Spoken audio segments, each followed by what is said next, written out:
penser le collectif, une prévention à la santé mentale de chacun. Mais moi, je suis assez passionné par ce qui se passe à plein d'endroits, notamment dans les centres de santé mentale. Je viens d'entendre un projet qui a lieu dans un centre de santé mentale à Louvain-la-Neuve où des psys vont délocaliser la chose. Ils ne vont pas inviter les jeunes à rentrer dans les locaux, à franchir le seuil du centre de santé mentale, mais ils vont leur proposer des promenades en groupe autour du lac. Promenades qui durent à peu près 3/4 d'heure, où on déambule, on marche et on parle. Et donc, la réinvention du social, c'est ça. C'est puisqu'on ne peut plus faire comme avant, on va inventer de nouvelles façons de faire.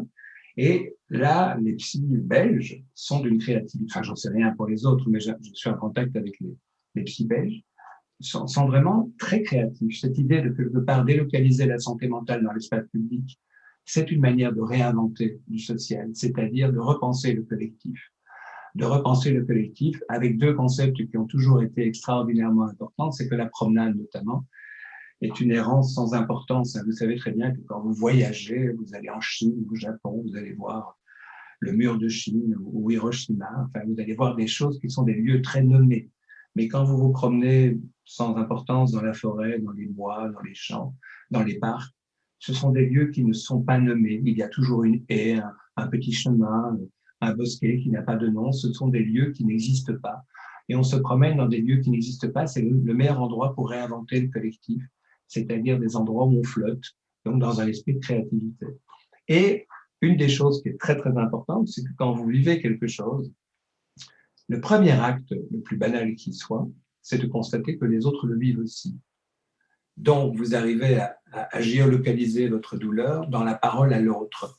Donc, il faut réinventer le collectif parce que sinon, on est en train de fracturer le collectif et naît à ce moment-là des sentiments étranges, comme notamment une sorte d'émergence d'une extrême droite qui se glisse là pour prendre possession de ce drame et repenser le collectif sous forme de contrôle. Et c'est ça le gros problème qu'il y a avec le Covid, c'est que tout est mesuré, tout est contrôlé, tout est supervisé. L'autre jour, je travaillais à Paris, et en arrivant à Paris, je lisais dans un article que les scientifiques français ont proposé qu'on ne parle pas dans le métro pour éviter la transmission du virus. Un acteur français disait d'ailleurs quelque part que ce qu'il a proposé, lui, c'est qu'on arrête de respirer dans le métro, et de manière donc, c'est de lutter contre cette idée, quelque part, que du coup, on nous fait croire que le collectif, c'est dangereux. L'homme sans appartenance n'existe pas. Quand vous naissez, la première chose que l'on fait avec vous, c'est de vous donner un nom de famille, et par là même une appartenance. On vous dit que vous vous appelez de tel nom, que vous appartenez à telle famille, que vous êtes né dans tel pays. On vous donne une appartenance. Et lorsque, pour des raisons de Covid, on fracture cette appartenance, on ne peut pas se laisser faire. On peut pas se laisser faire. Il faut absolument, quelque part, le remettre en mouvement, puisqu'on ne peut pas le faire à gauche, il faut le faire à droite.